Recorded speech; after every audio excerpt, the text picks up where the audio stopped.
There is one number in this entire market that has no dollar sign in front of it. It cannot be flattered by a weak currency, and it cannot be frightened by a strong one.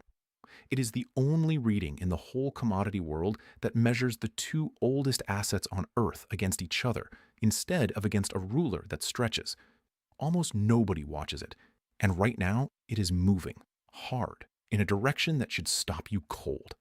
Because gold and silver just did something they almost never do at the same time. They both broke. And the reflex when you see that is to assume the metals failed. They didn't fail. They agreed. That's the part almost nobody caught. When two assets fall together, that is not two stories. That is one story wearing two costumes. And the message these two are flashing, together, in unison, is not about gold, and it is not about silver. It's about the system that prices them both, and that unwatched number is where you read it. Let me show you what's really happening. Start with something simple, because the simple thing is the thing everyone skips. Most of the time, gold and silver move for slightly different reasons. Gold is a monetary metal. It is hoarded. Central banks hold it, families hold it. It sits in vaults for generations, doing nothing at all. Silver is a split personality. Part of it behaves exactly like gold, and the rest of it gets consumed by factories. Industrial and technology use now accounts for roughly 60% of all silver demand. Solar panels, electronics, medical equipment, electrical contacts. Silver has a day job, and the day job is now the bigger side of it. So under normal conditions, those two sides pull in different directions. Some weeks the monetary story wins and silver rides gold. Some weeks the industrial story wins and silver rides the economy. That disagreement is healthy. It's noise. It means the market is arguing about several different things at once, which is what a functioning market does. But when both metals fall together and keep falling together, the arguing stops. And when the arguing stops, it means one single force has gotten so large that it is overwhelming every other consideration in the market. Every nuance gets steamrolled. Everything correlates to one. There's a saying among professionals about moments like this. In a crisis, all correlations go to one. It means the individual character of your assets stops mattering because one thing is now driving all of them. So the real question isn't why did gold fall, and it isn't why did silver fall. The real question is, what is the one force big enough to knock both of them down at the same time? And the answer is the thing almost nobody in this conversation ever names out loud. It's the price of money itself. Neither metal pays you anything, so both of them get repriced the moment the market decides money is about to get more expensive. It isn't fear. It isn't sentiment. It's arithmetic, and it lands on both of them at once, which is interesting on its own, but it is not the reason I made this video. Real quick before I go further, because if any of this is making you look at your own retirement accounts differently, that's exactly the right instinct. I put together a free retirement protection guide that walks through how retirees are shielding their savings in precisely this kind of environment. It's completely free. The link is in the description, or you can just scan the QR code on your screen right now. It takes 2 seconds. All right, back to it, because here's where it gets interesting. If both metals answer to the same force, then the two of them together give you something you cannot get from either one alone. You get a measurement. Every price you look at all day is measured in dollars. Gold in dollars, silver in dollars, stocks in dollars, which means every one of those prices is contaminated. You're never looking at the thing. You're looking at the thing divided by a currency that is itself moving and being managed and being argued over by a committee. It's like trying to measure how much your child grew using a ruler that stretches. But there is one indicator in the entire commodity world that doesn't use the ruler. One number that takes the dollar out of it completely. The gold to silver ratio. You take the price of gold and you divide it by the price of silver. That's the whole calculation. And what you get is not a price. It's how many ounces of silver it takes to buy 1 ounce of gold. The dollar cancels out. It vanishes from both sides. You are using the two metals to measure each other instead of measuring both of them against something that's being printed. And right now, that number is around 70. Gold near $4,000. Silver near 57. 4,000 divided by 57 gives you roughly 70 ounces of silver to buy 1 ounce of gold. Now, here is the part that matters. It's not the number, it's the direction. That ratio is widening, which is a technical way of saying silver is falling faster than gold. Both are down, yes, but gold is down about 20%, and silver is down about 52%. Silver is falling more than twice as fast, and that gap, that difference in the rate of the fall, is the actual signal. That's the message. Everything else is noise around it. Because think about what a widening ratio actually requires. It requires the market to sell the metal with the day job harder than the metal without one. It requires the market to look at that 60% of silver demand and decide the factory side is worth meaningfully less than it thought. And the simplest reason a market does that, the one that explains it without any conspiracy at all, is this: it expects the factories to slow down. That's it. Now, I want to be careful with my words here, because this is where people oversell it. I can't tell you a widening ratio has always meant a slowdown. Nobody can honestly tell you that. And the moment someone says always about a market, check what they're selling. What I can tell you is what the mechanism demands. Silver's industrial side prices in a slowdown first, because silver is the only precious metal that has to show up for work. Gold doesn't care about the manufacturing economy. Gold has no exposure to it. Silver does.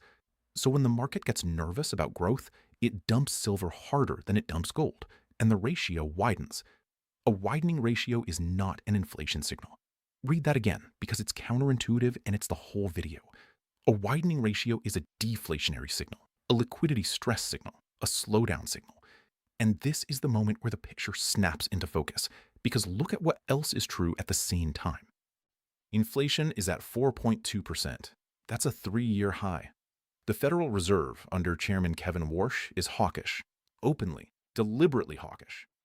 The market is pricing roughly a 65% chance of a rate hike, and the odds of a cut have collapsed to about 2%. The Fed's own committee came out of its most recent meeting split 9-8 on the question of raising rates. One vote. One person changing their mind separates this economy from tighter money. So put those two facts side by side. Inflation is at a 3-year high, and the metals are pricing deflation. That looks like a contradiction. It isn't. It's a forecast. Because here is what the market is actually telling you when it prices those two things simultaneously. It is not saying inflation is over. It's saying it doesn't believe inflation will be beaten. It's saying it believes the Fed will keep tightening into a slowing economy until something snaps. The metals are not disagreeing with the inflation number.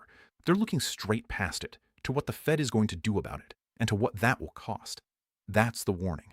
Both metals, flashing it together in the only language they have. The market expects the Fed to break the economy before it breaks inflation. And that is a genuinely worse outcome than plain inflation if you're retired. Because plain inflation at least lifts asset prices while it eats your dollars. What the ratio is pricing is the other thing. The thing where your costs stay high, your portfolio falls anyway, and the rescue never arrives. Because the rescue is what caused the inflation in the first place. Now let me show you why the ratio deserves this kind of respect, because I don't want you taking my word for it. I want you to see what it has done at the great turns. Go back to the blow-off top at the dawn of the 80s. Silver was in a full mania. Not a rally, a mania. And the ratio collapsed to about 17. 17 ounces of silver to buy 1 ounce of gold. That is an astonishing reading. It means silver had so wildly outperformed gold that the normal relationship between them had essentially been torn up. And what did that reading mean? It meant euphoria. It meant everybody who was ever going to buy silver had already bought it, and there was nobody left to buy. 17 was not a green light. 17 was the top. Now go forward a little more than a decade, to the early 90s. Same two metals, same ratio, same math. And it reads about 100. 100 ounces of silver to buy 1 ounce of gold. Silver had been so completely abandoned, so thoroughly given up on, that it took nearly 6 times as much of it to buy the same ounce of gold as it had at the mania. And that reading came near a major low. Now sit with those two numbers together, because the two of them are the same event. 17 at the top, 100 near the bottom.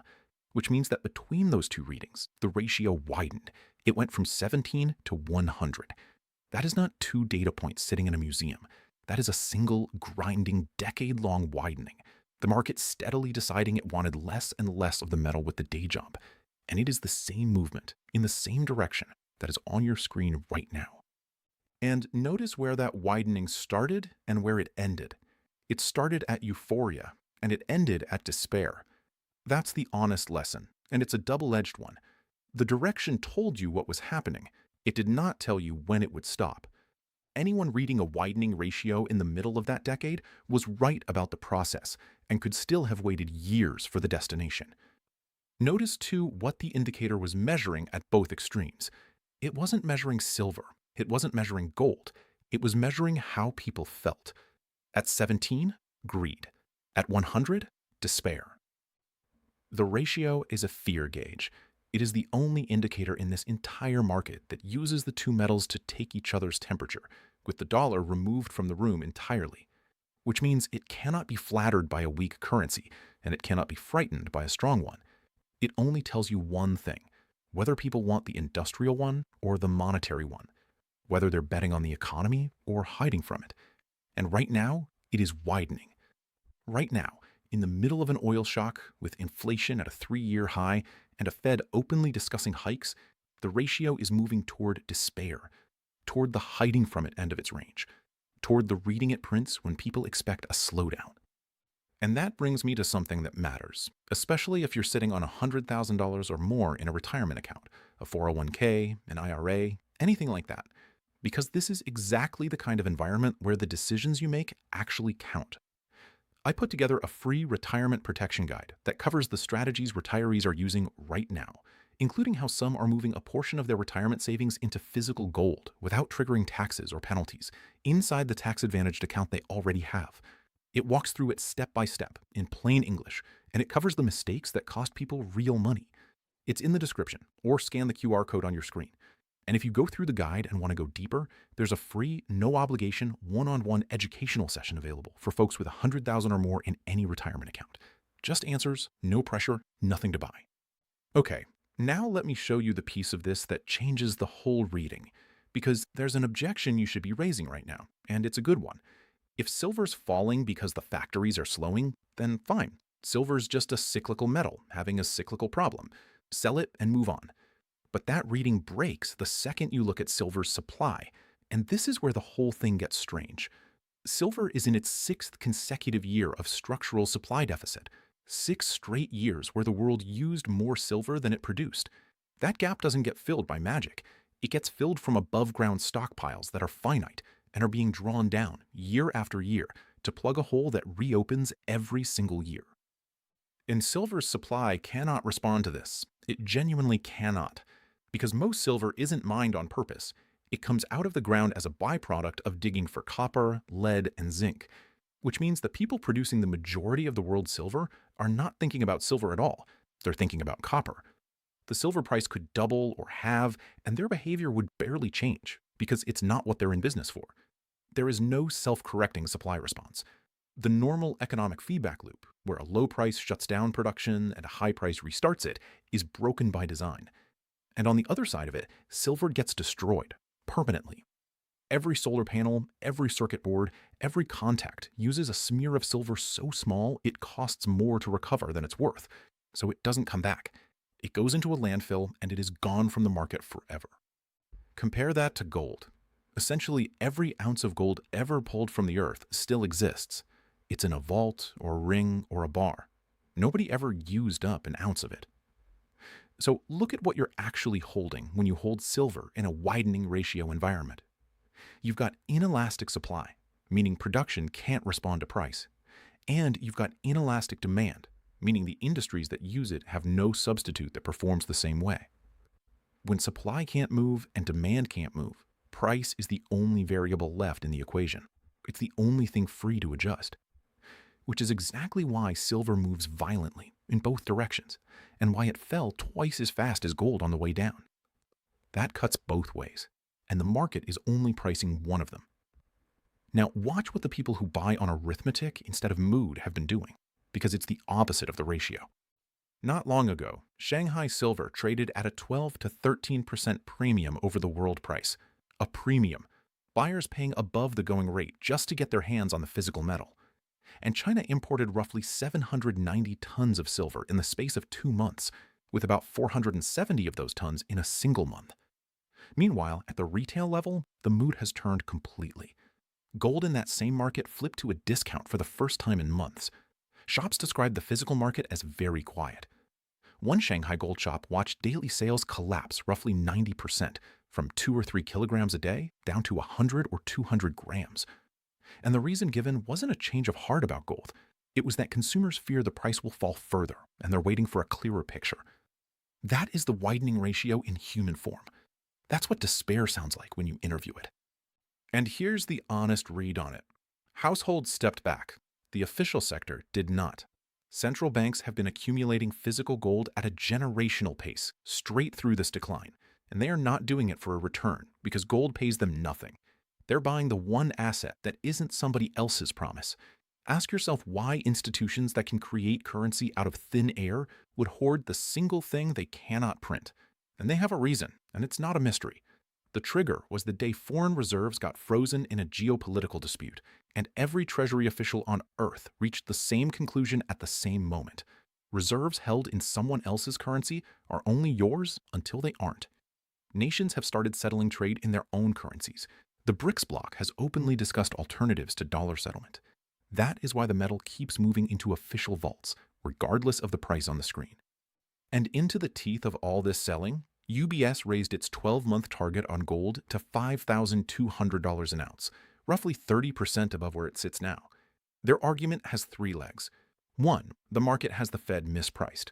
2, dollar positioning is stretched given the fiscal and external deficits. 3, steady central bank buying puts a floor under the price. They called this weakness a buying opportunity. And 5 major institutions published constructive gold analysis inside the same week, while everyone else was watching the price fall. Now, let me be honest about the risk, because I'm not interested in selling you a fantasy. Warsh could win.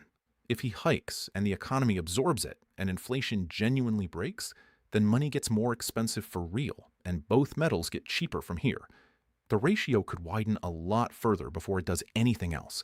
Silver could take out its floor and keep going.